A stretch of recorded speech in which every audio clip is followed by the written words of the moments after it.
Максимум за Македонија, го враќаме достоинството на нацијата. Храбро за Македонија. Европски председател, Таравари за председател. Македонија повторно горда.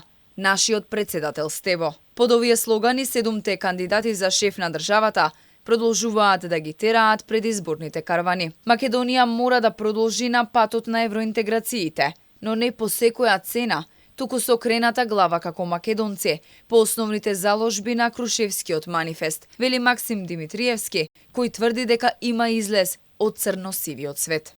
Има голем број на решенија кои што ги нудиме и ќе ги реализираме. Нема да останат само зборови на хартија. Едно од најбитните е дека Македонија ќе добие председател од граѓаните, кој што нема да биде во функција на политичките субјекти, туку првенствено ги штити граѓанските интереси. Кандидатката на Левица вети принципиелна работа и враќање на достоинството. Од средбите со граѓаните порачува дека не преговараат за унитарноста, идентитетот, суверенитетот. Да го разбудиме македонскиот граѓанин да поверува дека може да придонесе за развојот на својата земја, значи без да купува карта во една насока, туку да се инвестира и себе си, своето семејство во развој, да си ја вратиме само довербата и, како што вели мојот слоган, да си го вратиме прво достоинството. Стефче Акимовски од ГРОМ ветува надворешна политика во 3 правци. Јакнење на позициите во однос на НАТО, САД и Европската Унија. Република Македонија е подготвена да чека на прием до 2030 година. Ако до тогаш не бидеме примени, ние не сме подготвени повеќе да стоиме пред вратите на Европската Унија, тамо застануваме, а не се откажуваме од тој пат, но тогаш ќе бараме собствен пат за развој на Република Македонија, а пред се за носење инвестиции и за отварање на работни места. Кандидатите од блокот на етничките албанци, Арбен Таравари и Бујар Османи, продолжуваат да го промовираат ставот дека бугарите мора да влезат во уставот, бидејќи само така Македонија ќе продолжи да чекори на европскиот пат. Таравари исто така промовираше политики за подобрување на здравствениот систем. Да имаме децентрализирано здравство, односно да развиеме одредени центри, например во Тетово, во Битола, во Струга, Охрид, кои што ќе бидат клинички центри, клинички болници, меѓутоа во права смисла на зборот, кои ќе функционираат и ќе дадат одредени здравствени услуги. Ова е избор помеѓу две визии, помеѓу два концепта. Визијата за мултиетничка, европска држава која нуди еднакви можности за сите и е економски развиена, и алтернативната понуда е изолација.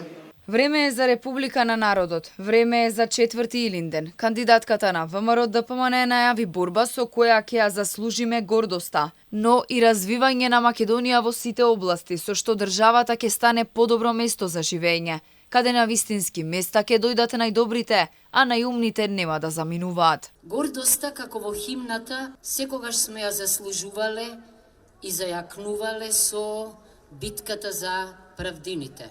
Така беше со Првата република, така беше со партизаните и со Асном, така беше и во почетокот на 90-тите години. Мислам дека е време за 4 Илинден. Председателот на ВМРО ДПМН алармираше дека ДУИ и СДСМ се лицето и опачината на една иста паричка, а Ковачевски на тацна му ја подари Македонија на главниот стопан Али Ахмети. Живееме во тешки времиња, државата е во хаос, институциите се парализирани, апатија и разочараност се чувствува насекаде.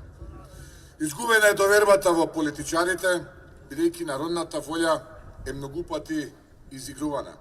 Ништо не функционира. Стево Пендаровски продолжува со напади кон неговата соперничка и кон ВМРО ДПМН. И натаму кампањата ја тера сам, без партискиот лидер Димитар Ковачевски. ВМРО ДПМН цело време зборуваше дека ги штити нашите национални интереси, меѓутоа 11 години не мрдна со малиот прст било што да направи во тие преговори. Во тие 11 години Македонија беше изолирана држава, без пријатели надвор, овие крупни големи прашања не се решаваат самите од себе. Ние сме мала држава, а ако немаме партнери и пријатели во Европа и во светот, ние не можеме да напредуваме. Председателот на СДСМ пак на повеќе активности низ скопските општини.